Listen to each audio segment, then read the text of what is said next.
So as usual, we'll start with the prayers on page 73.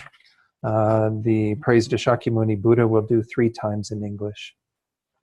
To the founder, the endowed, transcendent destroyer, the one gone beyond, the foe destroyer, the completely perfected, fully awakened being, perfect in knowledge and in good conduct, Sugata, knower of the world, supreme guide of human beings to be tamed, teacher of gods and human beings, to you, the completely and fully awakened one, the endowed transcendent destroyer, the glorious conqueror, the subduer from the Shakya clan, I prostrate, make offerings, and go for refuge. To the founder, the endowed transcendent destroyer, the one gone beyond, the foe destroyer, the completely perfected, fully awakened being, perfect in knowledge and in good conduct, Sugata, knower of the world, supreme guide of human beings to be tamed, teacher of gods and human beings, to you, the completely and fully awakened one, the endowed transcendent destroyer, the glorious conqueror, the subduer from the Shakya clan, I prostrate, make offerings, and go for refuge.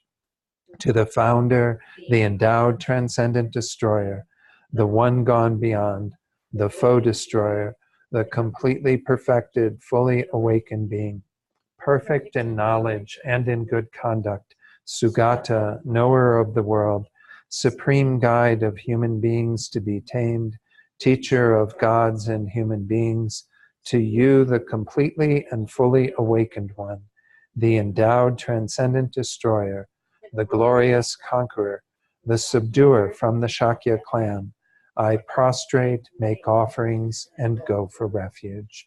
We'll do the short mandala offering prayer that's either on 97 or 98, depending on which version of the prayer book you have.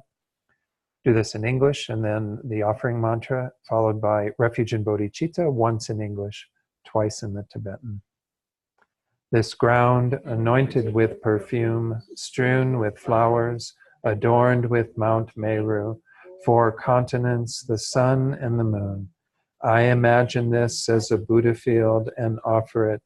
May all living beings enjoy this pure land. Idam Guru Ratna Mandalakam Niryatayami.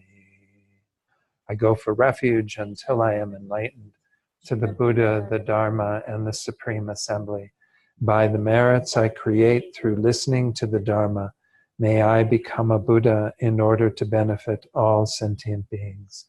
Sangye Chodang Soki Choknam La Jangchu Bardu Dakni Kyabsu Chi Daki Chanyan Gi Pesonam Gi Dola Penchir Sangye Druparsho Sangye Chodang Soki Choknam La Jangchu Bardu Dakni Kyabsu Chi Daki Chunyan Gi Pesanam Gi Jola Penchir Sangye Druparsho. Okay, let's do a short meditation then to begin this evening's class. So as usual, we'll do a few minutes of focused meditation on the breath. And if you have a technique that you already use with the breath, just do that. If not, again, I usually suggest working with the point at the tip of the nose where we feel the air coming in and out of the nostrils and just focusing on that sensation. But in any of our meditations on the breath, again, we've been talking about a lot of these mental factors in this class that are involved in the process of meditating. We want to be able to maintain concentration as best as we can through mindfulness of the breath. And then when we see that our mind has wandered from the breath through the force of our introspection, then we let go of whatever it was that distracted us and return to the breath, renewing our concentration, our mindfulness of the breath. So I'll ring the chime to begin the silent meditation, and then we'll set our motivation together.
Now let's set our motivation together, and as we frequently do, we can start off with just a brief contemplation on the amazing good fortune that we currently possess. This idea of this perfect or precious human rebirth, all that is entailed in it. The fact that each of us in the room and online are still together with all the causes and conditions that have led to this human rebirth.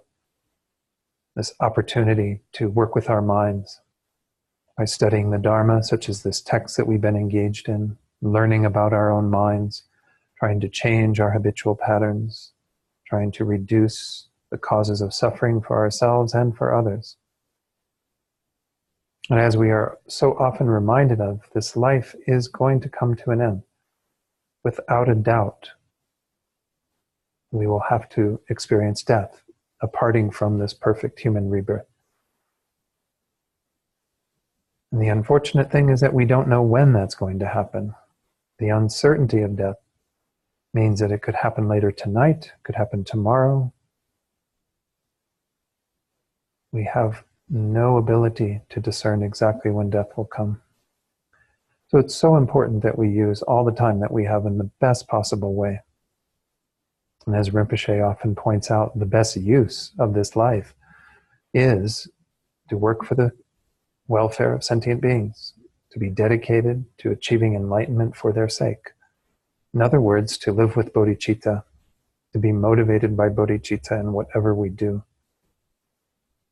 So especially tonight when we resume our study of this text, it's important that we generate a very strong motivation so that everything we do here tonight will become the cause for that result, the welfare of each and every single sentient being without exception. Because it's becoming a result for, or a cause for, our own enlightenment, for that result.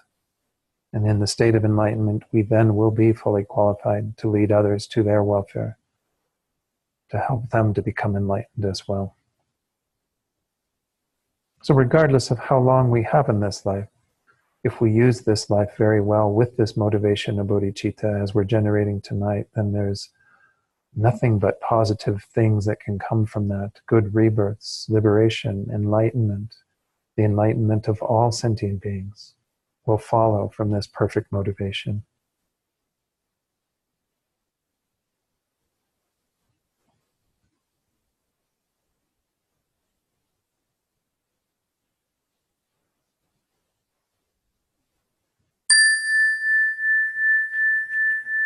Okay. So we are towards the end of the text. In the last class, we began what's called here the summary of the salient points in their application to practice. It started on page 89. And we just kind of went through, and I did a little bit of a commentary on what was discussed there so far. But once more, recall that the whole purpose of studying this text isn't so that we can just recite it to others or talk about it at gatherings or what have you. It's so that we actually are able to change our minds, and by virtue of that, become enlightened for the sake of others, help them to do the same work that we are doing ourselves. And so this is, again, the only use for the Dharma. The Dharma isn't something that should be just kind of kept in our books or even in our minds in a very superficial way, but rather something that we should do what we can to use in the most beneficial way for ourselves and for others. Sorry, I'm just doing a little thing here with the slides. So let me get that kind of started here. So let me go ahead and go to the text and introduce, actually maybe I don't know if we looked at this last time. I have to share this with the folks at home. I don't know if we looked at these quotes from Lama Yeshe. Did we look at these? No? Okay. Let me do a share screen on here and we'll go to that. All right. So, by the way, there were no slides for session 32. I had a slide that said session 32, but we didn't really go through any slides. So, yeah, I guess this is true that we didn't use these from Lama Yeshe.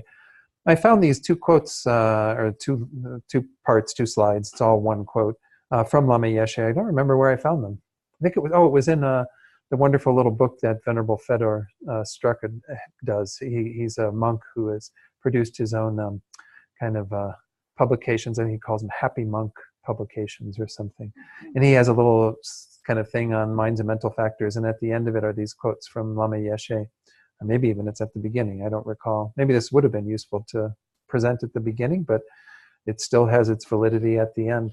So it says, when you study Buddhism, you are studying yourself, the nature of your body, speech, and mind, with the main emphasis being on the nature of your mind and how it works in everyday life. Why is it so important to know the nature of your own mind?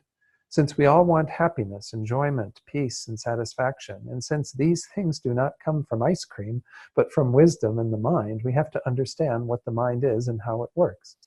So again, this is just reiterating what we've been working with this whole course, is the idea that our true happiness comes from within, comes from a deeper peace that we're able to generate through knowing our own minds and taming our own minds, rather than all these various things that might give us some temporary enjoyment. So anyway, that's kind of maybe a nice way to segue into this next section then. So what we did again is kind of cover that beginning part. We got to the top of towards the top of page 90, and did this quote from Nagarjuna in Letter to a Friend. Let's read that one again, and then we'll resume with Gompawa. Know that the mind is like a drawing made on water, earth, or stone. From among these, in regard to the afflicted, the first is best, and in regard to wishing for the Dharma, the last.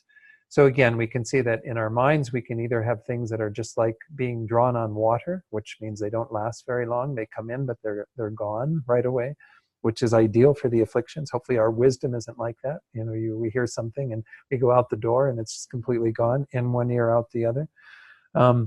But then it can be like made into earth, which is a little more stable, but obviously earth can be washed away and, blown away by winds and what have you. So not as stable as if it's made in stone. And if we make things in stone, such as what we're trying to do with the wisdom of the Dharma, is really deeply imprint them in our minds, then that's the best with regard to wisdom. Hopefully we don't have the afflictions like drawing on stone in our minds. So let's go on to this next section there, which is really where I'm going to kind of take off and do a whole little explanation of the causes of the afflictions that comes from Lama Tsongkhapa's Lamrim Chenmo, that he's citing Asanga's Bodhisattva Bhumi, the Bodhisattva grounds, and goes into the causes of the affliction. So Gompawa said, in order to abandon the afflictions, you must know their drawbacks, the defining characteristics of the afflictions, the antidotes of the afflictions, as well as the causes for their production. So he says, and having understood their drawbacks, regard them as faults and hold them as enemies. I don't know that I need to go into a whole lot about their drawbacks. I think we know from our own experience that there's no real benefit to having these afflicted states of mind, that they are continually causing ourselves problems, causing others problems in our lives. They are what keep us from attaining liberation and enlightenment.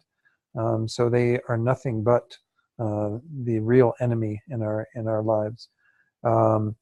So it says, without understanding their drawbacks, you will not understand that they are enemies. Therefore, it is taught that you should contemplate this in accord with how it has been taught in the ornament for the Mahayana Sutras and engaging in the Bodhisattva deeds, Shantideva's text. In order to understand the defining characteristics of afflictions, listen to explanations on knowledge. This is what we've been going through here, is understanding what the various facets, characteristics of each of these states of mind are, so that we can clearly know when they're arising. We can go, oh, there's spite, there's jealousy, there's whatever. I mean, many of these we don't have any problem identifying, we just have a problem doing something different. Then it says, at the very least, listen to explanations on Vasubandhu's A Discussion of the Five Aggregates. Remember, this book has been translated into English now by Artemis Engel, I think. It says, once you have come to know the root and secondary afflictions, whenever any affliction, such as attachment or anger, arises in your continuum, identify it, thinking, this is it.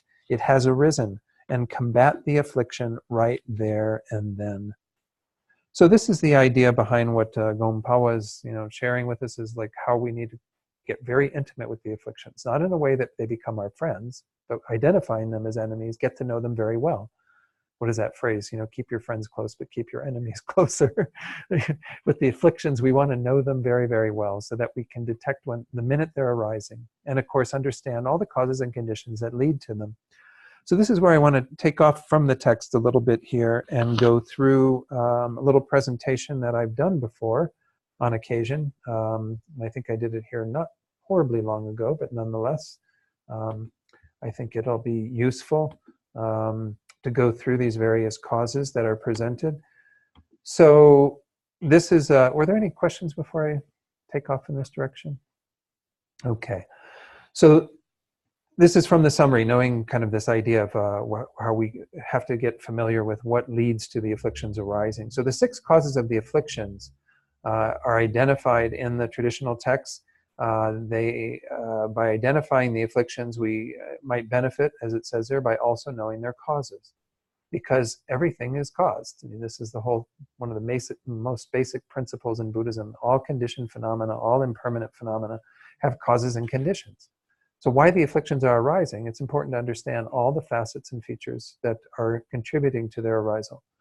So in his Lamrim Chenmo, the great treatise on the stages of the path, volume 1, you'll find this in the section, the middle scope, where it talks about the cause of suffering, the origin of suffering.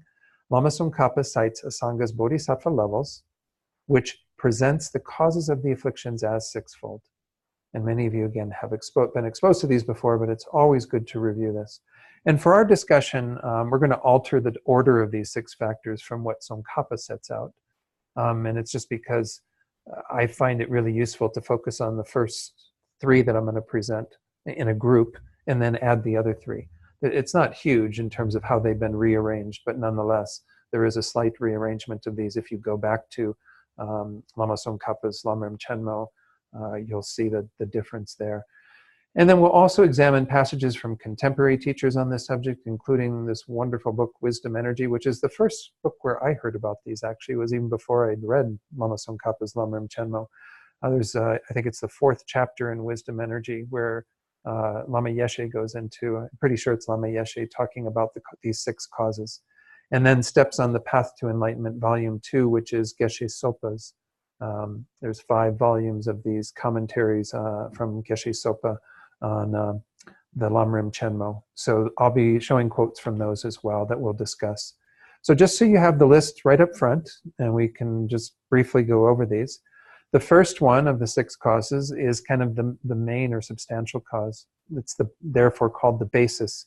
And what it refers to is the karmic imprint of that delusion. That is the seed waiting to arise when the conditions are met. The second one is the object, something that triggers that delusion to arise.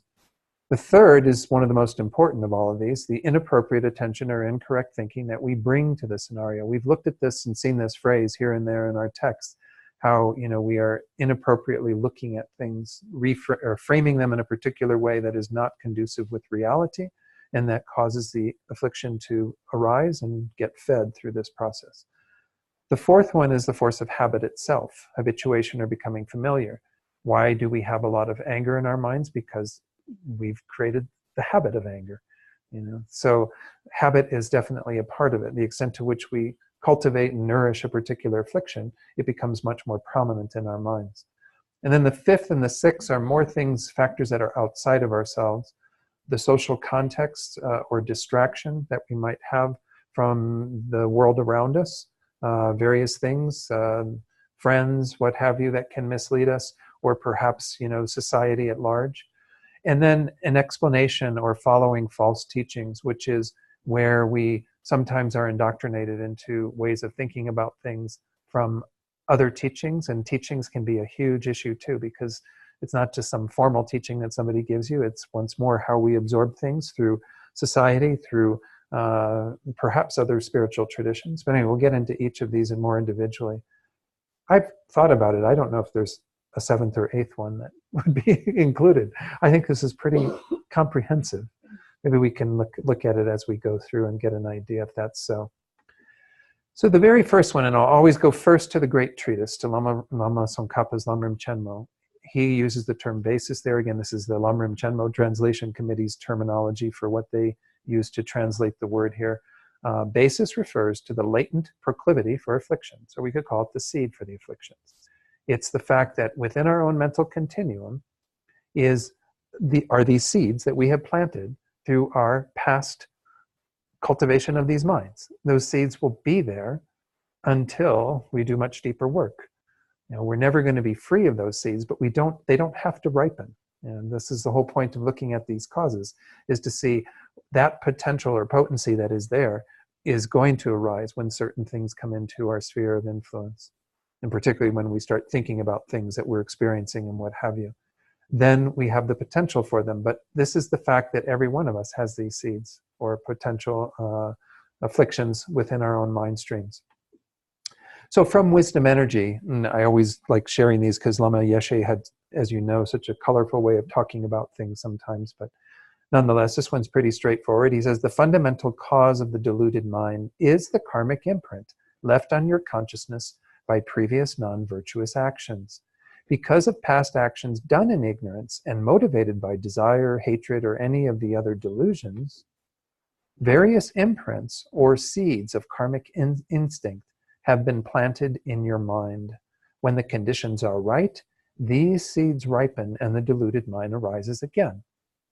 So kind of the idea is as in nature. I mean, if you've always got the seeds being thrown into the ground, when the conditions are right, all the moisture is there and the proper degrees of temperature in terms of warmth and the sunlight and all the various things, and birds aren't, removing the seeds, then the seeds will germinate. They will come into their own, and flourish from there. So it's the same with our delusions. We have the seeds of anger, the seeds of jealousy, the seeds of pride, the seeds of all the delusions that we've looked at on our own minds. And those together with ignorance, as long as they are there in our mental continuum, when we meet with the proper conditions, voila, there's anger. Yeah, Bob. So these are the seeds, I guess, of the path of seeing destroyed. Well, Bob was asking, are these the seeds that the path of seeing destroys? And when we looked at the chart not that long ago, again, on the path of seeing, there are some acquired afflictions that are eliminated. I think it's all the acquired that are eliminated. So I guess the path of meditation up through the 7th ground is where you would remove all of the seeds of the afflictions. When you enter the 8th ground as a bodhisattva, you would then have freedom from all of these. So even after the path of seeing, though, as you mentioned, I mean, at the path of seeing is when you begin the process, you would no longer be strengthening those seeds by, or even responding generally in ways that would cause their ripening, because you no longer have kind of a manifest ignorance. Your ignorance is still there, and all the other delusions are there in this latent stage, non-manifest. But it doesn't seem that for most bodhisattvas that they would become manifest, because there's no conviction or belief in a self that is inherently existent or phenomena that are inherently existent. Yes, again, it's possible, but it's just not likely. But so yes, you don't remove them all entirely, all of these seeds, until you get to the 8th ground. In 8th ground, 9th ground, 10th ground, bodhisattva would no longer be under the control of these factors at all. They would never have any delusion arise. There's not even the potential for them to arise. So then from Geshe Sopa's book, he uses the term basis there, following the Lamrim Chenmo. The basis of the afflictions is their latent status as a subtle propensity.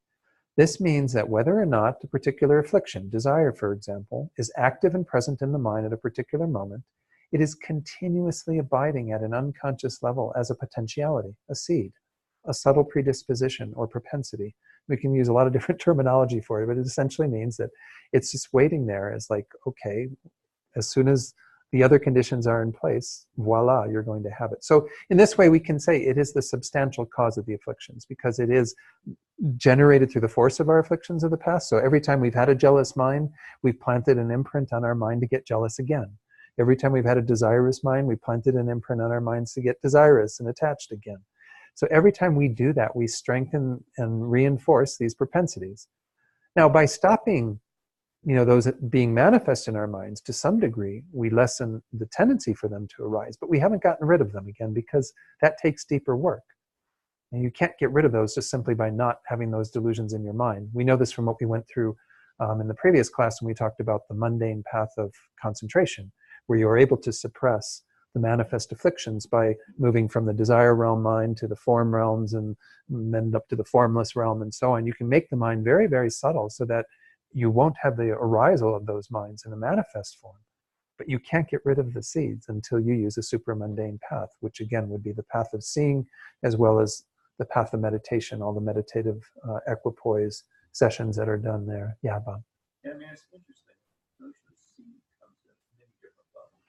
Mm-hmm. Because I think this is like the starting, I mean, it's like this chain of things. Right. Because you start with this seed, which gives you the afflictions. But then you need the afflictions to cause the non-virtuous action. Mm-hmm. But then those plant a karmic seed Yeah. that ripens in whatever Yeah. happens to you. Yeah. And then there's even another higher level sort of, not seed, but this sort of propensity, Mm-hmm. the final obscurations to Right. afflictions. Right. Exactly.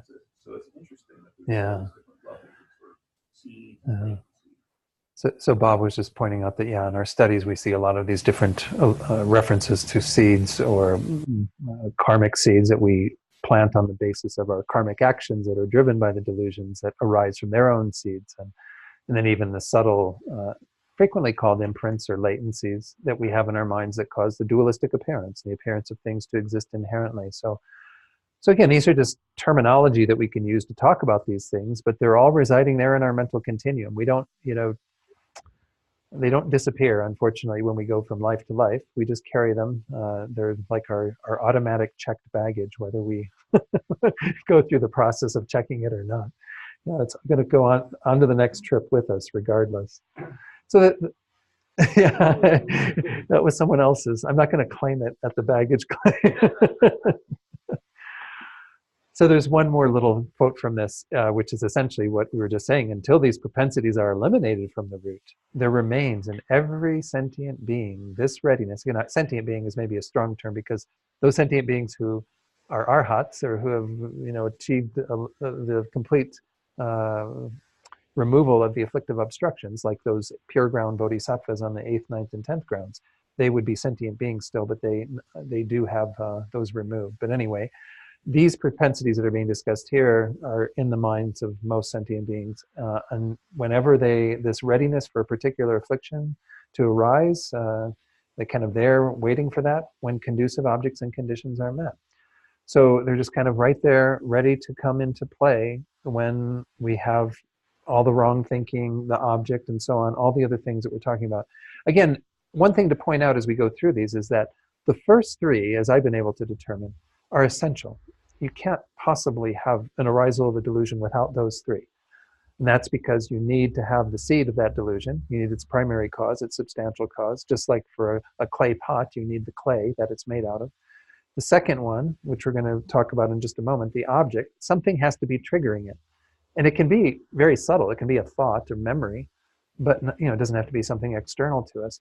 But nonetheless, there has to be some object that is the reference point of that delusion. So for attachment, it's always objects of desire, that we are craving. For anger and aversion, then it's always something that we want to be separated from. So anyway, that's always essential. The third one, which is the inappropriate thinking that we're going to spend a lot of time on talking about, absolutely has to be there, because this is what we mean by a delusion, right? It's an incorrect way of looking at things, rooted in ignorance, not seeing the nature of reality, then overlaying, even exaggerating all the pleasant characteristics of the objects of attachment, all the unpleasant characteristics of the objects of aversion, and so on, all the various iterations with the other delusions. So this is the important one to understand. But I guess when we present it, it's sort of like, well, but then what do we do with this? Well, because there's not much that we can do at this stage to get rid of this. We have to try to diminish as much as we can the tendency to follow those states of mind. But most of that's going to mean working on the other causes, because these are going to be there until we get at least to the 8th ground, and at the 8th ground we'll be free of them. So any questions on the first one then, or comments? Okay, let's go on to number 2, which again is the object. Object, Lama Tsongkhapa says, refers to the appearance of objects conducive to the arising of an affliction. So as we see, there are specific objects for specific afflictions in terms of our own karma. Again, not to say that there's an absolute thing from any object, because one person's, there's even a phrase like that, one man's ceiling is another man's floor, or one man's poison is another man's something, I don't know. But the idea is that there's nothing from the side of the object that makes it what it is, but there is something from the side of our own karmic connection with that object that makes it into an object of attachment or an object of aversion or an object of jealousy or an object of pride or whatever the case might be. So we see that there always has to be some sort of object that appears that is conducive to that affliction coming into play. So wisdom energy, Lama Yeshe says, the object itself is the second factor that encourages this ripening. Most of the time when the object is near you and the karmic imprint is in your mind, of course it's always there, bang, delusion arises. It's like it's so quick. Because as soon as we get near that object, as soon as that delicious dessert or that awful music that we can't stand or whatever it is, that person that we don't like, as soon as they're in our field of awareness, whether we're thinking about them or they're appearing there physically, the delusion is almost instantly arising. Of course, there's more to it than that, as we're going to see. There's a lot of causes that feed into it, especially, as I said, these first three. The last three may not always be playing a role, but they are definitely what feed the process to a large degree. So the object is obviously very, very important. This is playing a pretty central role. If the object doesn't come into our sphere of influence, then we don't have anything that triggers the affliction. Yeah, Bob. Yeah, and I guess, it must be that certain objects more likely to trigger it.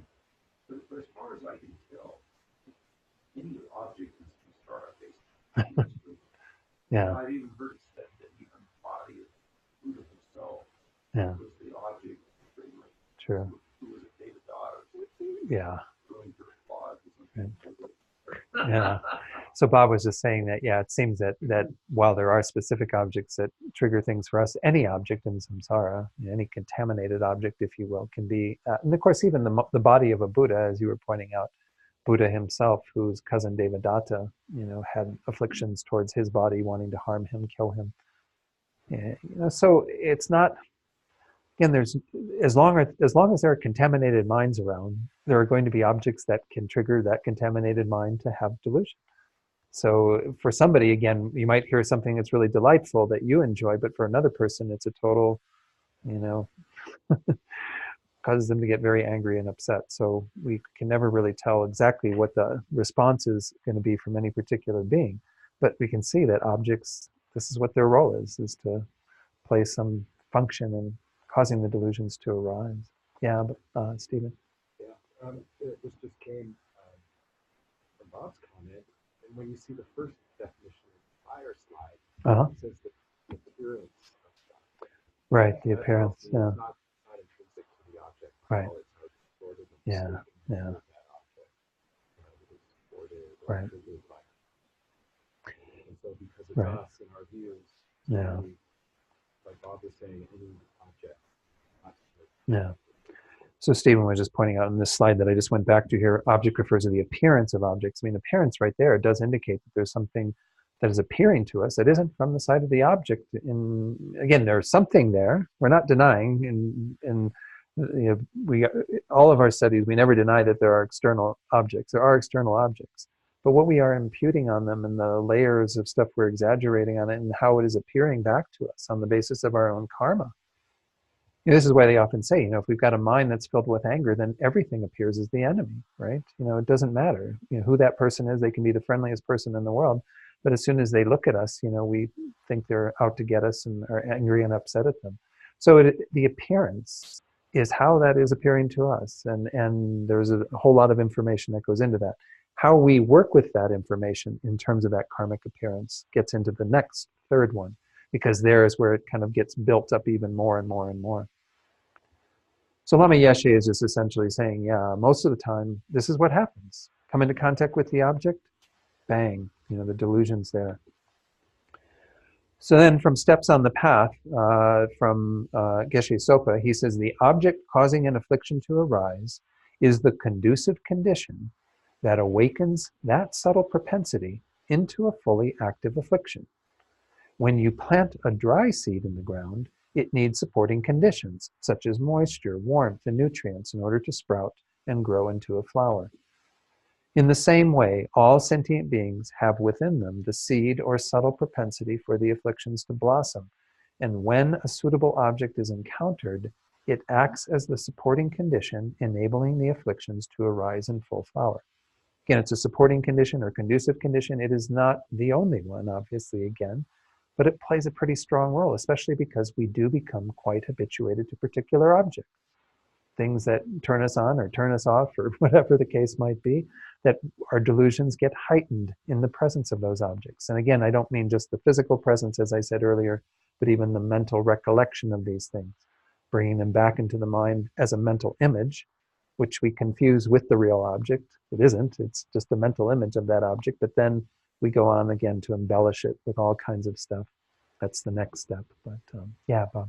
And I mean, you were sort of talking about how you can use sort of six steps in action.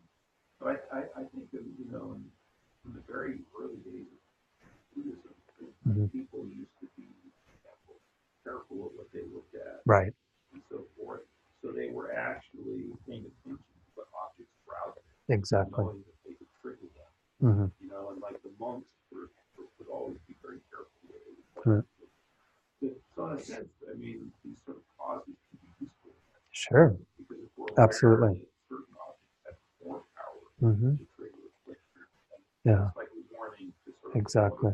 And that's what we'll do as we go through this. Of course, obviously, the one that we can work most with is the inappropriate attention that we'll get to shortly. But with this first one, as Bob is pointing out, you know, a lot of what Buddhism from its very early days was set up to do, and particularly in the path of the Hinayana practitioner and developing into the Arhat, one of the main tools they use is to isolate themselves from objects of the afflictions, to recognize that, you know, being in solitude and being removed from society, particularly the monastic model of, you know, abiding in a pure vows away from all of that, not engaging in the householder life, all of those sorts of things create a barrier between oneself and the objects. Now, of course, you can still have the mental objects. You can be, you know, isolated physically from all the delicious, delightful stuff and the drinking and partying and everything going on in society at large. But if you don't work with your own minds, you might still be carrying your delusions around in terms of the potential for them to arise because you're remembering and recalling those objects, craving those objects, what have you. But this is the first, I often talk about this being the first line of defense. We'll get to that when we talk about the antidotes, is to recognize that we can mentally or physically distance ourselves from those objects. You know, that there is some benefit to that.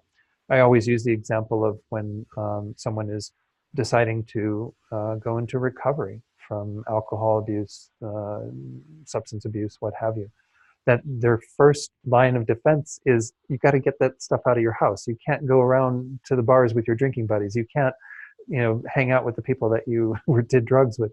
Everything has to be very clear in terms of a boundary first. Otherwise, you won't make much progress at all. So for every one of us, I think there is some you have to take that kind of seriously and recognize to what extent are we inviting in a lot of objects that perpetuate our own delusions. Particularly, I mean, maybe we're not inviting in a lot of like things that trigger our anger. It's mostly the objects of attachment we have to worry about, because attachment is very subtle, as we saw when we went through these afflictions, right? We saw that attachment is like oil in the cloth. It sort of seeps into our minds and becomes sort of one with the whole experience. And the object seems so delightful and so important and so wonderful and satisfying and part of making us happy. You know, and so we get all that confusion going on, and it's very hard to remove the attachment. So sometimes we have to remove the object. If we get rid of the object, then the mind isn't as inclined to go there. Not that, again, we won't still have that craving, but we can reduce the craving greatly. This is why, once more, when they say that your effectiveness in being able to attain calm abiding, for example, depends greatly on the extent to which you have already reduced that craving mind and have the ability to live with some contentment with what you have, with meager food, with simple food, with whatever it is that you're being offered. To not have a mind that throughout your entire retreat is just sitting there thinking about all the delightful, delicious things that you would rather be experiencing. So there's great benefit, you know, even in our daily lives, as well as when we do deeper practice, to having some detachment from these objects.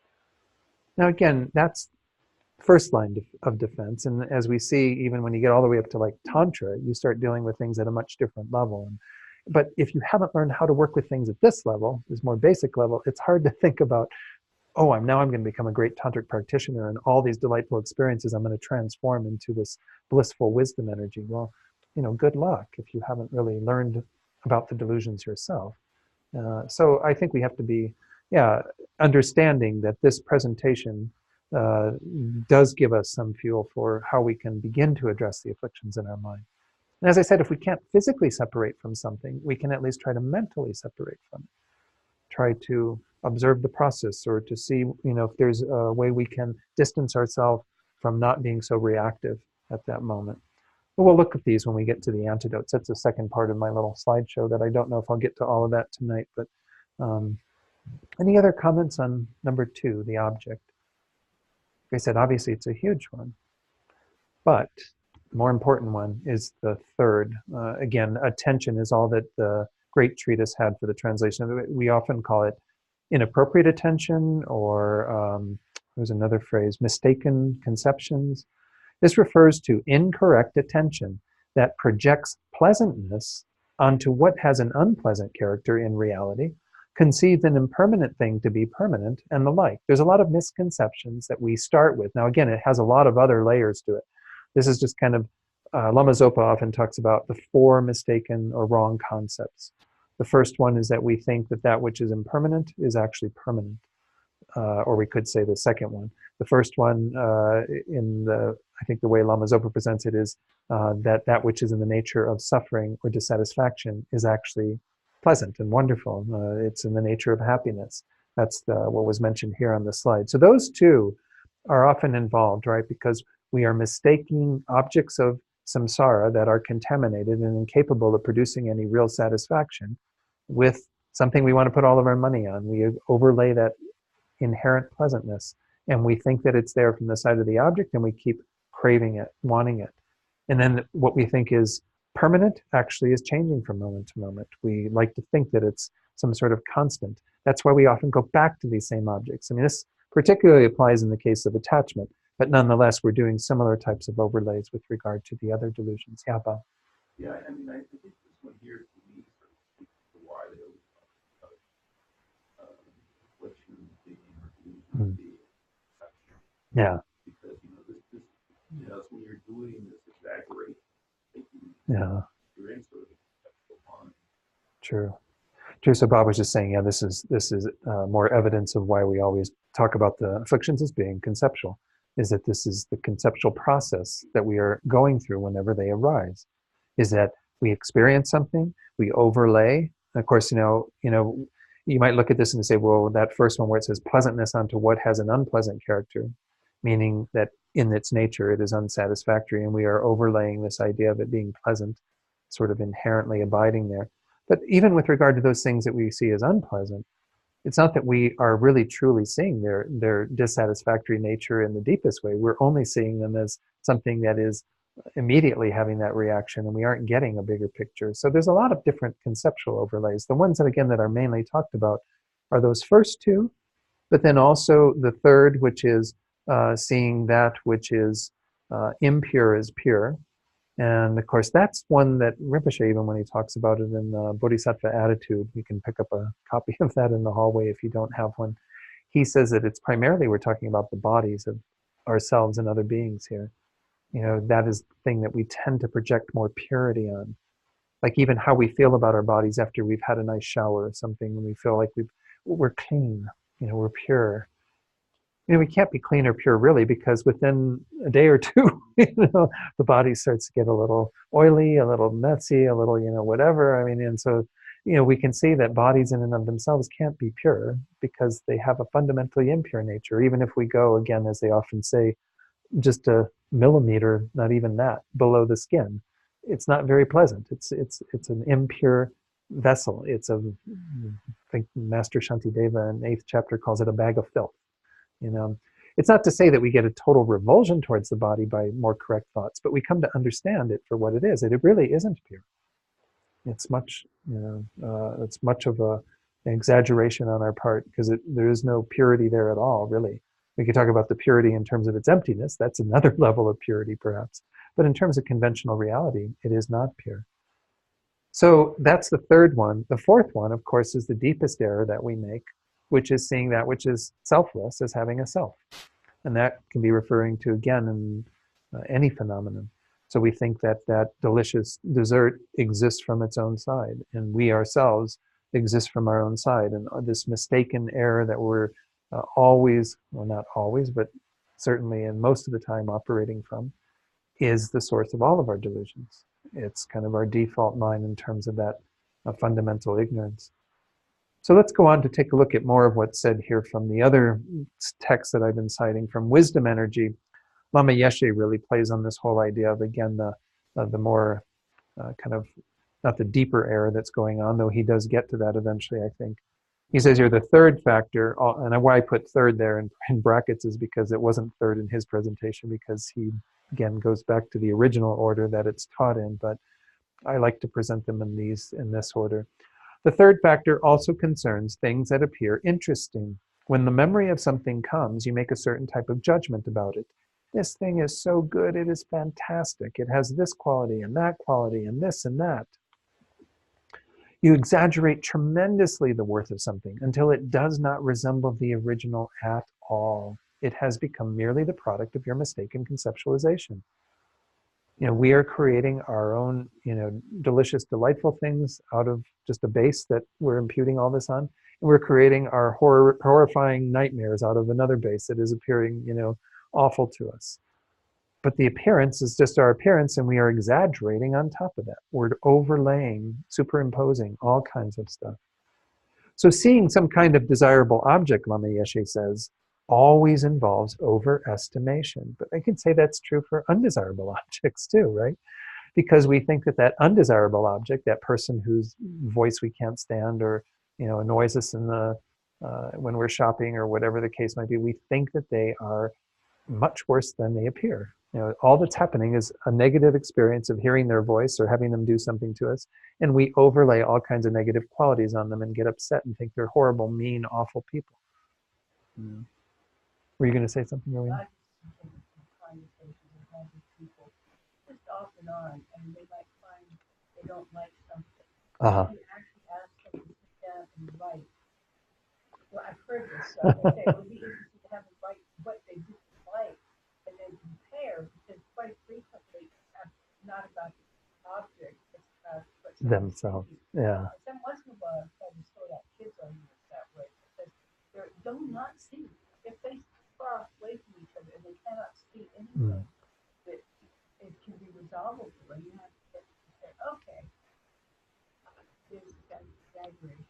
Right. I really think he was good now. Yeah, let's check on that.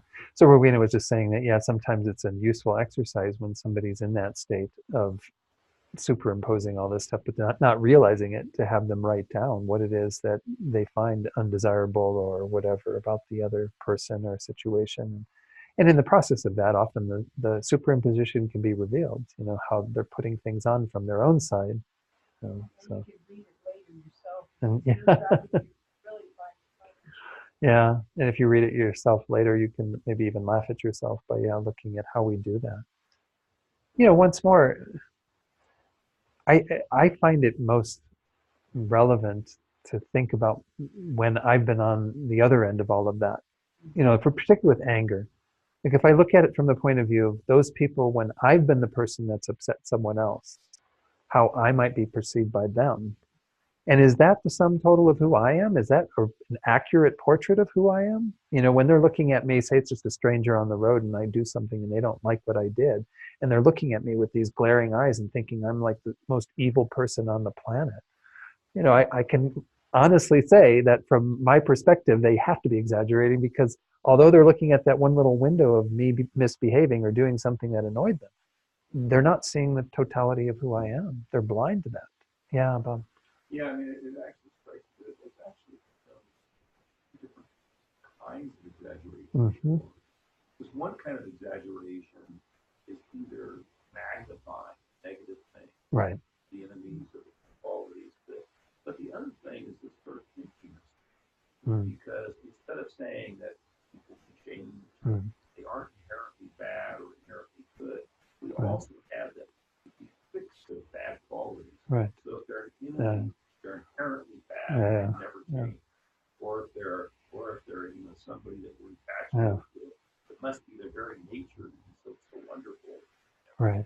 Yeah, no, Sort of different type of I agree with that. Yeah, Bob was just saying that, there's the exaggeration we're talking about. We are overlaying qualities or maybe even deprecating qualities in some cases. But the idea is that's like another conceptual process. But then there's the mistake conceptualization, which is thinking that they're inherently bad or good or whatever the case might be.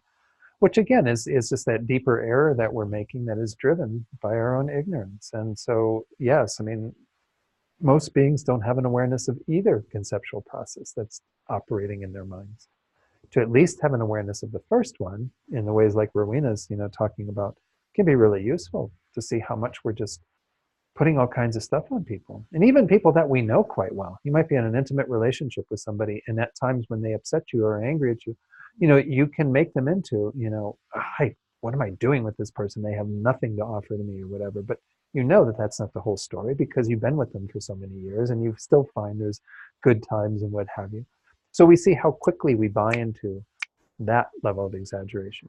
But that's because, once more, there's frequently that grasping at the person as being that. That's the belief that it's right there, resident within them.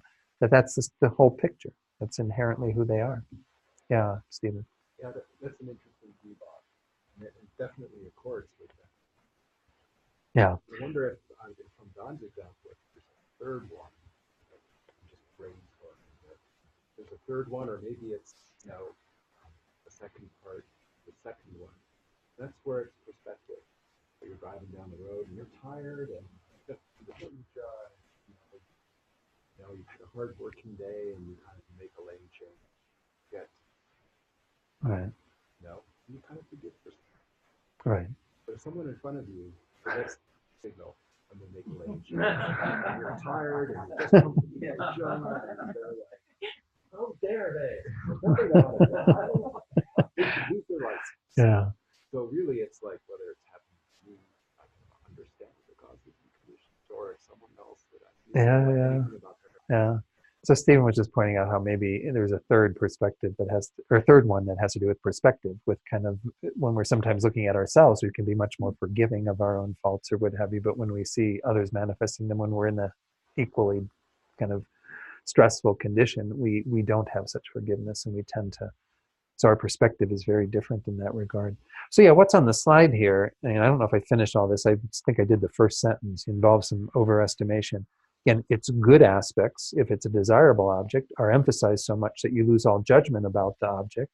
Or again, its bad object aspects, because it does have some unfavorable aspects for you. That's how you're experiencing it. We're not denying that that's part of your experience, but you tend to exaggerate, you emphasize, you superimpose. And then this is the sort of the second error, as I see it too. Maybe that's if I don't know. I think you agree, Bob, with this last sentence. Simultaneously, you view that object as if it were somehow self-existent. Of course, even the quality is self-existent. I mean, it's not just the object is self-existent. You think the qualities are self-existent. It's like, how can anybody not like this music? How can anybody like that person? You think that is the sum total of who they are. So you're not only thinking of them as self-existent as just what they're identified as, but also all the qualities that go along with that fill in the picture of who that person is or what that, object is. Yeah, Bob. That's sort of like Stephen's. I sort of think of it as ego filtering. Ego filtering, yeah, is the name to give to Stephen's third level. Yeah, we have another whole perspective that has to do with just revolving around our own ego and revolving around our own, and when that ego, can be very forgiving of ourselves, but when that ego is punctured by various other things from outside, we're not so forgiving frequently. Yeah, Tony, were you going to share something? Yeah, at the moment, I'm kind of thinking forward with objects, and I've been studying with that term object from the first friend in the one, and how, and I'm sure, and I need to bring this out of the fact because I'm asking for help in the course. My ignorance, I view my mind itself as an object. Right. And that ignorant mind can't perceive anything, Mm-hmm.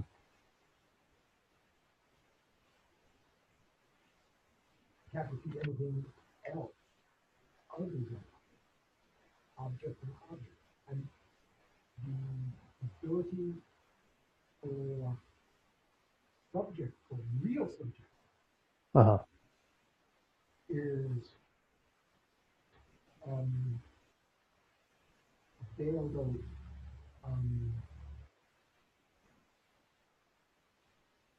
obscure. Okay. I mean, like, we all know the mind has all kinds of levels and grades. Sure. Sure. And I'm seeing in my own mind, way down, this, my mind perceiving itself, and therefore projecting objectivity onto everything, which is only subject. And that's my ignorance. I was with you up till this last comment, I think. Well, so let's just, Tony's bringing a question about the mind as object and the tendency to see it in an objective way as opposed to a more subjective experience. But I mean, anything can be, and everything is an object.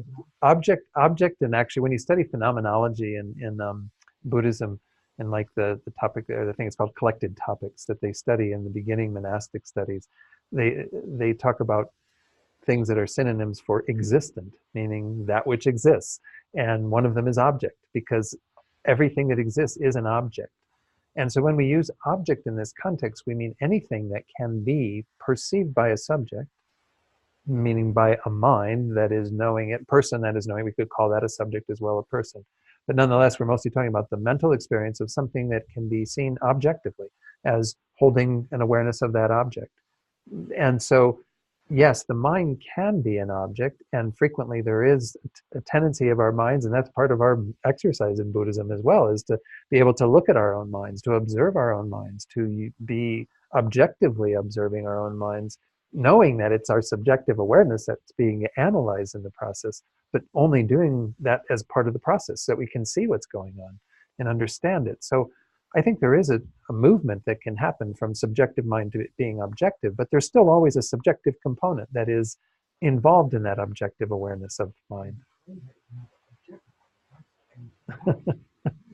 Behind that is another objective one. That that subjective mind is Uh-huh. not real. Because it's veiled in ignorance, and it's veiled in ignorance by. They stop by the share for now. objective. Uh-huh. I have to look at.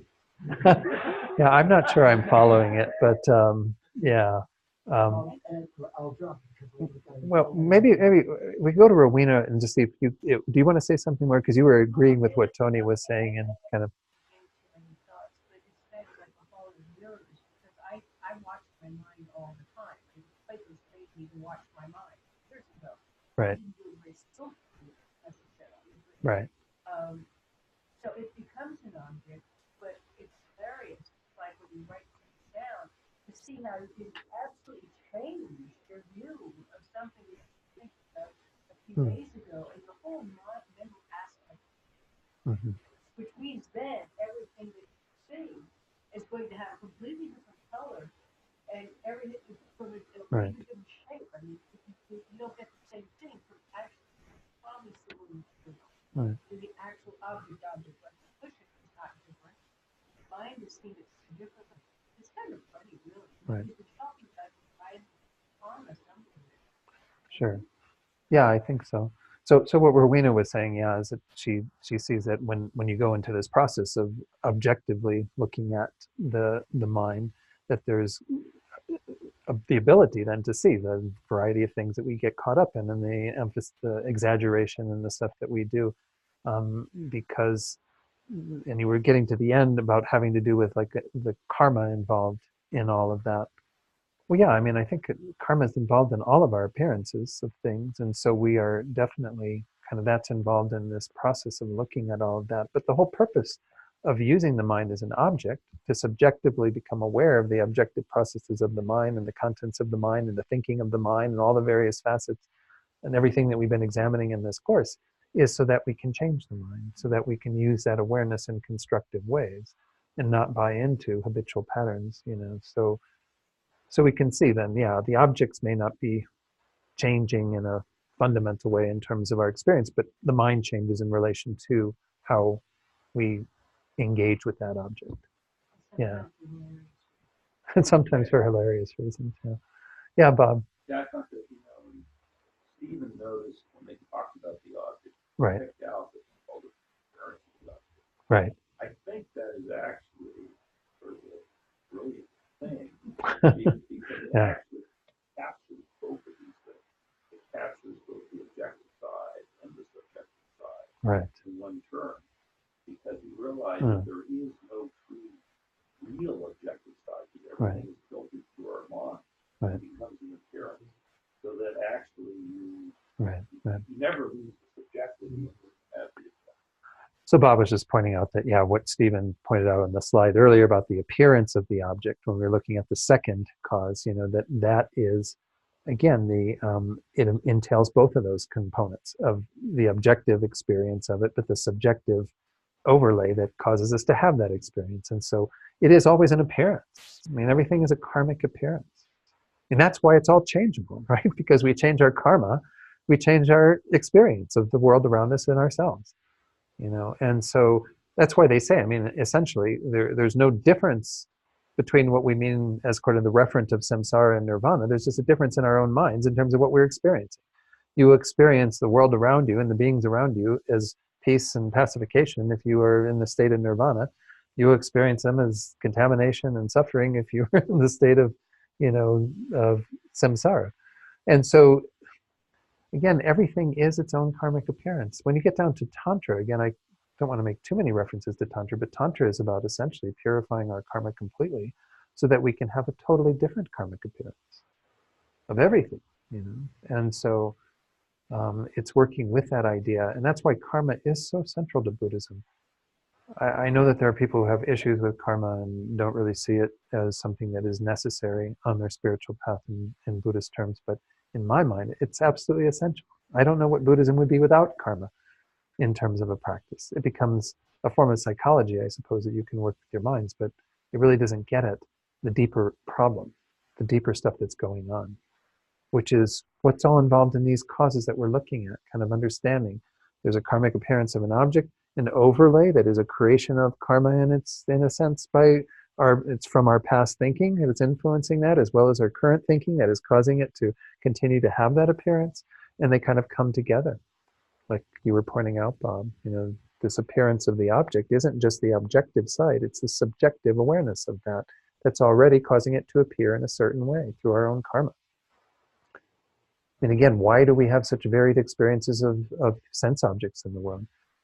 You might look at it and go, well, but there's some things that we can agree upon, like, I don't know, but even those things, that you end up questioning them because it still doesn't seem like there's something absolute from any object, because there still will be a reinterpretation. Maybe within a particular culture, there might be some agreement that this is a particularly pleasing appearance, this is an unpleasing appearance, but then go to a whole other culture and it might be totally turned around, right? So there's nothing absolute. Now, that doesn't mean there is nothing that we call, there is no beauty. Beauty does exist, but that phrase, beauty's in the eye of the beholder, that's like 100% true, right? Beauty is what we are imputing and having the appearance of on the basis of our own karma. Anyway, I don't know. I don't want to overtalk this point, but I think this is a really important part of it. Let's go back to the slides. I took them off for the folks online just so they have my face to vary the screen a little bit. So this idea, again, that we are seeing the object as self-existent, the qualities of it self-existent, everything there inherent within the object, and then we are overestimating, putting kind of another layer of stuff. And then, again, we can talk about many different other conceptual stuff that gets involved, as Stephen pointed out, our perception of things. Let's go on to see what Lama Yeshe, here's a few more slides in this.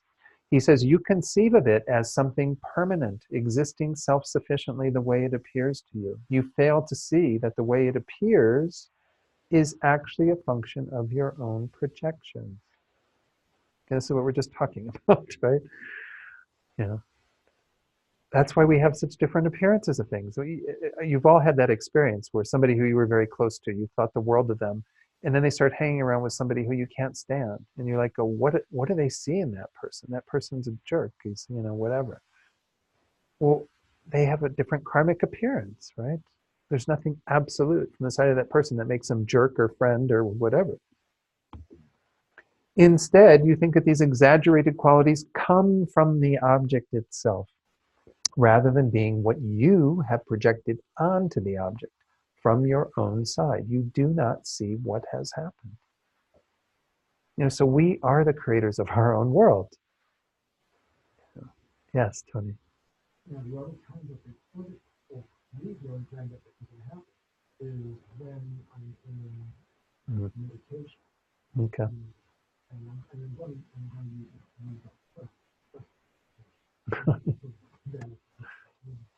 Uh-huh. we're all a justification. Yeah. Okay. Good. It's not that one is not aware of the distribution, but we're in that distribution and aware it's almost. Oh.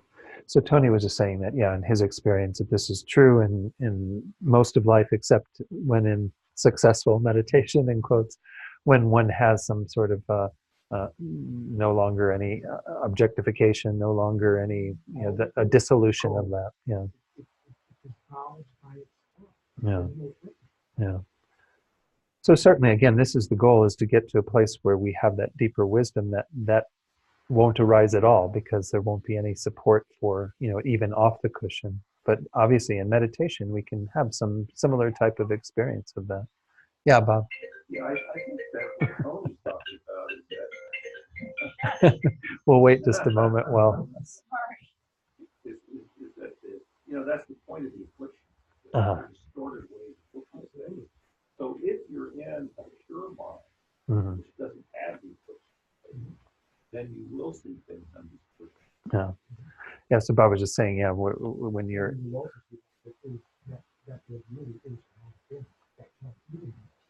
Yeah. So he was saying, yeah, I mean, by definition, these are distorted minds. And so if you're in a pure space of mind where you're not distorting things, then you will be seeing things closer to reality. Again, understanding that, once more, just meditation alone isn't sufficient, as it has to be accompanied by the wisdom that allows one to see the true nature of things and realize the emptiness of phenomena, that they don't have those qualities from their own side, that all of that is projected solely from our own side. So then Lama Yeshe continues, there's still a few more slides for this. This diluted projection covering the object is much thicker than makeup. Impermanent things are viewed as permanent. Entities that are in the nature of suffering are thought of as the causes of happiness. So again, this is what was mentioned earlier, that we just are overlaying and misconceiving so much. It's thick, it's huge, because it's a lot of layers of stuff, right? We think it's inherently existent. The qualities are inherently existent. We think it's permanent. We think it's, a true object of happiness. We do all this and we build all the qualities up. It becomes, like a multi-layered sandwich or something. So, and although all things lack true independent self-existence, they are conceived of as having such self-existence. J. Tsongkhapa defined this process as holding on to something that has nothing to do with reality. It is completely unrelated to the way things actually exist. So Lama Yeshe is just essentially saying, yeah, we have to look at all these various layers, and kind of the fundamental root of all of this is our holding to things as existing independently on their own as what we have identified them as. And again, all the qualities that go with them and so on, all the projections that we're putting on top of them. We're thinking they're self-existent. It doesn't mean, again, that we can't trust any level of reality, but we have to really look at what is really there. As we were talking about earlier, I mean, even Tony's comment. Yeah, I mean, things do function. They are able to perform particular functions. But a whole lot of what we're overlaying, even again, once more, the identity of these things, isn't there from the side of the object.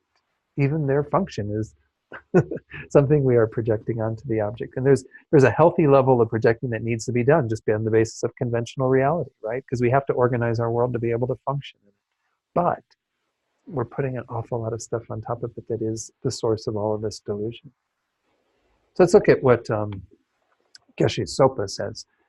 This refers, this third one, to incorrect thinking, imputing onto objects qualities that they do not actually have. The afflictions will increase and strengthen to the extent that you indulge in this kind of deluded attention or incorrect thinking.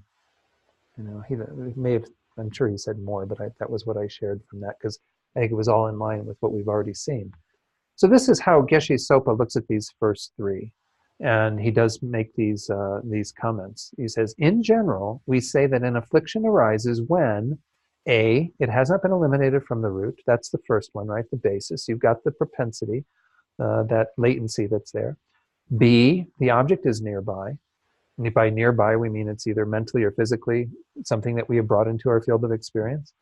And C, you perceive that object erroneously. You're looking at it in a way that is not in line with reality. If you were seeing its empty nature, at that time you would not be able to have an arisal of delusion, even though you have the seed and even though you have the object there. You know, so this is really a big one, a key one. He says, this means that to begin with, the affliction is abiding in your own continuum as a subtle propensity. Then an object, acting as a suitable condition, comes into proximity. Finally, although that object is impure and has a nature of causing suffering and so on, you view it as pure and a cause of pleasure, all the mistaken ideas that we bring to the table that make us, you know, engage in it in an unhealthy way. So again, there are lots of other conceptions, I think, that are involved. I don't know that there's an end to the conceptions that are involved, but this is the main idea, is that we are, through the force of ignorance, that is incorrectly grasping at things as inherently existent, we are then overlaying qualities. And those qualities, there might be a source for them. Again, there's not denying that that is an unpleasant object for us, that there is that appearance of that unpleasant sound or unpleasant taste, but everything else is an exaggeration, a layering on top. So any questions about these three and what we're doing here? Or comments? Yeah, Tony. So it's my mind that is objectifying reality. Mm-hmm. That being the case, Right. how can I possibly separate my mind from object? That's where my mind is the object. And I know it's not. And that's what I mean. So, because I can't separate it, because I've created. so what Tony's saying is if the mind is intimately involved in objectifying and making objects of phenomena, then where is the separation between mind and object? Well, again, and this is why, like when you get into the mind-only school and a lot of the Chittamatra things, they say that essentially it's a false appearance, even that there is something external to the mind, that everything is kind of arising from the same propensity within, this karmic bakchak or imprint that we have that gives rise to things. And that is a teaching that can be really helpful for some people. I guess in the Prasangika Madhyamaka view, as I understand it, we can say there are external bases for objects that exist apart from the mind, but the identity we give to them is 100% generated from the mind. So in that way, there is still, again, perhaps a bit of a separation, but nonetheless, even a lot of that is still a dualistic appearance that needs to be abandoned eventually. Yeah. So our minds are creating reality. Yeah. Yeah. So I think, yeah, we. No, I appreciate what you said, because I mean, it is kind of taking it to even an experiential level, which is, you know, where we all want to end up eventually. I guess to understand it at the point of view of kind of looking at it objectively, dare I use that term, you know, to really say, well, what is going on there? There are appearances of phenomena that even the phenomenal world, of course, in Buddhist terms, arises from karma too, right? You know, there is nothing that we're experiencing in this phenomenal world that isn't also some product of our own karma, a creation of our own minds of the past. But in terms of what's going on when we are experiencing particular objects in the present, those objects that are in our world, that we are having an appearance of and an experience of. There's a whole lot of karma again that informs that, but just the whole process of how things come into existence, how we define what is a piece of cake and what is chocolate ice cream and what is whatever. It's obviously 100% contingent upon our minds in terms of identifying what those objects are, what their functions are, etc., their definitions, everything involved with them. So the mind is really central. But nonetheless, we can still say that in conventional terms, there still are objects, external objects, things that are the basis for these imputations. They don't exist on their own, apart, independent. They're dependent arisings at the subtlest level. Yeah, exactly. Yeah.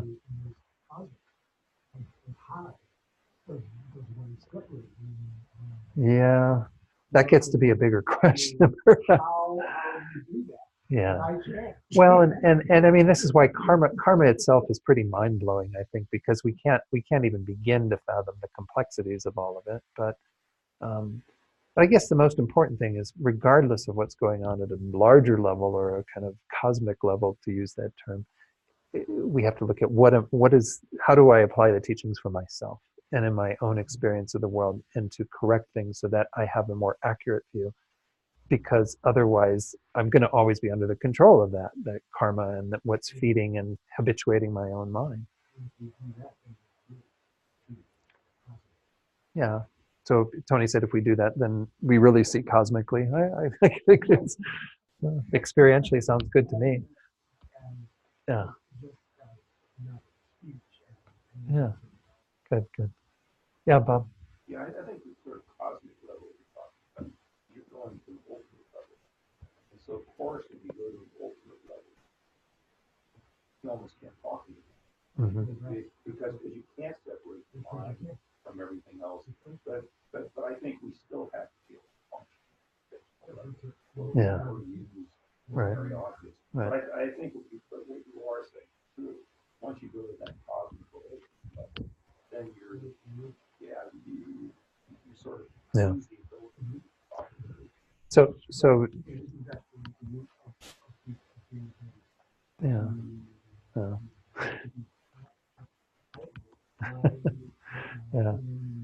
So yeah. So what was being shared? Just let me get to the folks online, or else I'm going to miss getting. So what was being shared was that, again, Bob was saying, at a more ultimate level, when we talk about the wisdom realizing emptiness and what have you, that maybe, again, that is the type of experience that is more cosmic, if you will. But at the practical everyday level, we still have to relate to the world and deal with conventional reality and understand. But we have to bring, again, that wisdom together. Again, the ultimate informs our view of the conventional. They say, of course, when we talk about these two truths, we can begin to understand what conventional truth is, but you really don't get the subtlety of conventional truth until you've applied the ultimate truth and understood the emptiness of all phenomena. And then we get how subtle everything actually exists. Very, very subtle. So, were you going to share something, Rowena? Sorry. I think I'm back to somewhere in the 20s, but because it's projections of we can't see beyond the projections of our mind. Yeah. Yet stuff is there, particularly according to Sangha. So, but where that leaves, I was going through my day, it was still making assumptions. I mean, it's assumption after assumption. Sure. All day long. And so, it leaves a really tenuous situation. Like, as if things could arise simultaneously. But something, I mean, just going to back my head 3 times. Things don't arise simultaneously. I'm standing there. And this has been going on. It's not just days.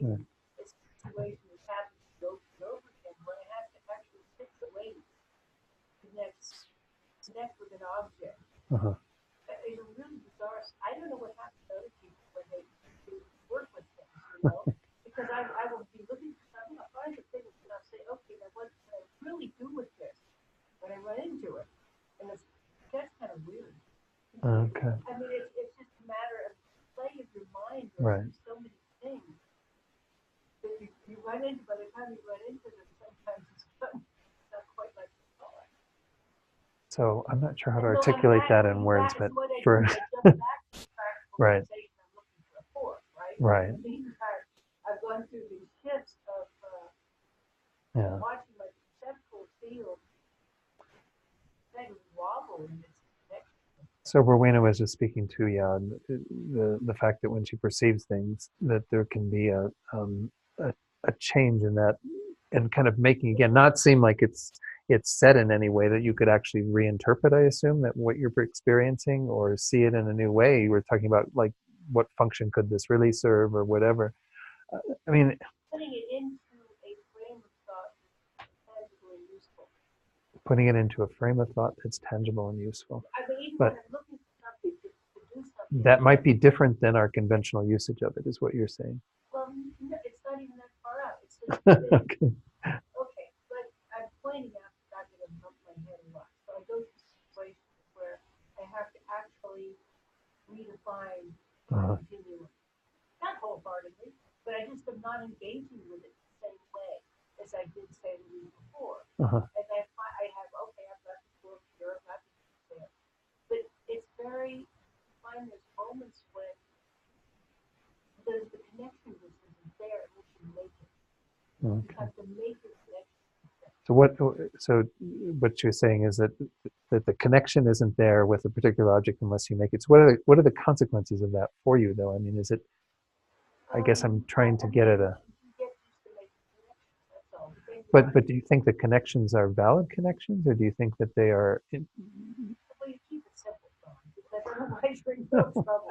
You're Well, going to sure. take things in your life. You put on a Yeah. level of necessity, you don't get too far out. I mean, it's a But I mean, I don't know. I'm not sure I'm really getting fully what you're saying. But I mean, I think we've all had those experiences where we've looked at something that a quite familiar object, and it almost seems like it's totally unfamiliar. Like there's something that waiting to be imputed on, in a sense, like its identity has been lost somewhere in the process or something. I don't know.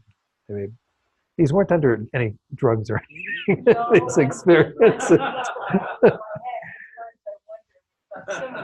These were just like where you look at something that you again, they're quite familiar with, but it seems foreign in a sense. It seems like, and then again, this is speaking a bit to its emptiness, the fact that it really doesn't have any identity other than what we are imputing upon it. Now, again, we do need to impute conventional identity to be functional in the world. I can't go around calling a spoon a fork and a fork a knife and a whatever. I mean, we have to use the terminology and the reference points and the definitions and the ways of referring to things that make sense in our world. But I think we can see that, you know, it is our involvement in it, you know. Yeah. I think that's fine. I think that's fine. I think that's really kind of what we're getting at. So we're getting close to 8:15 here. I do see some comments on about the slides and that. So again, these, if you need to receive them, be sure to let Amy know, and she'll be sure sending those out. Again, we didn't send any out this past week because I didn't really use any slides last week, and but I'll get these to her within the next couple days, and she can send them out. So any final comments or questions about these three that we talked about tonight? Again, they're really important because they're the main part that's going on every time. Like Geshe Sopa said, when the propensity is there, when the object comes into proximity, when we, you know, think about it erroneously, our crazy minds get involved in overlaying all kinds of stuff, including inherent existence and all the other things that are built from that, then we're in trouble, you know. Now, if we're just overlaying inherent existence, but we don't follow any patterns that cause the delusion, you know, the sense of heightened attraction to the object or the heightened repulsiveness of the object, well, then we probably aren't going to run into any problems.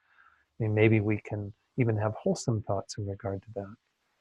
But that, once more, that ignorance is operative sometimes even in our more virtuous minds or neutral minds. That ignorance is this underwriting state of mind that causes us to be not in touch with how things actually exist. And we can have virtuous things arise, we can have non-virtuous things arise. Here we're mostly talking about the non-virtuous, the other afflictions that lead us down the path of creating non-virtuous karma, having the karmic seeds planted for that cause us to suffer in the future, and so on. So it's really a key part of the process. The ones that we're going to look at next time, as I said, are not, in my estimation, involved all the time. Habituation, obviously, is frequently there. That's why we have certain patterns. And then the other two that are external influences aren't always necessarily there, but nonetheless, we can check up and see if that's the case. We'll go through those next time. So let's go ahead and do our dedication prayers for tonight. And by the way, I apologize for being a little behind on the videos too. I haven't been getting them out to YouTube quite as frequently as I'd like to. So if anyone was wanting to review the last few weeks, unfortunately, they're not there yet. But page 235, we'll do the first two prayers there. Due to the merits of these virtuous actions, may I quickly attain the state of a Guru Buddha and lead all living beings without exception into that enlightened state. May the supreme jewel bodhicitta that has not arisen arise and grow, and may that which has arisen not diminish but increase more and more. Page 244. We'll do these two prayers for His Holiness and Lama Zopa for their good health and long lives. But as we recite these, as usual, think that we are creating the causes for all spiritual guides in our own tradition and other traditions, all those beings who are dedicated to helping sentient beings find happiness and be free from suffering, for them to continue to abide in this world, to be a benefit to others. In the land encircled by snow mountains, you are the source of all happiness and good. All-powerful Chenrezig Tenzin Gyatso, please remain until samsara ends. You who uphold the subduer's moral way, who serve as the bountiful bearer of all, sustaining, preserving, and spreading Manjunath's victorious doctrine, who masterfully accomplish magnificent prayers honoring the three jewels, Savior of myself and others, your disciples, please, please live long. And finally, dedicate for those that we're holding in our hearts, which at this time in this community in particular, or we can think about Lourdes, who passed away recently, as well as Alex's son, Toby, who died just today. And then also thinking about baby Finley, Julie's baby, who is undergoing surgery tomorrow. No doubt we all have other beings that we're holding in our hearts. Those who have obstacles to their well-being, those who are dealing with illness, those who are dying or who have died recently. And just make really, really strong prayers for the relief of the suffering of these beings. Think that what we've done here tonight becomes the cause for them to be free from suffering and to find everything that brings them perfect happiness. And may all beings find true peace and happiness through our efforts here tonight. Okay, thank you all very much. Only a few more classes and we'll conclude this text. So, thank you.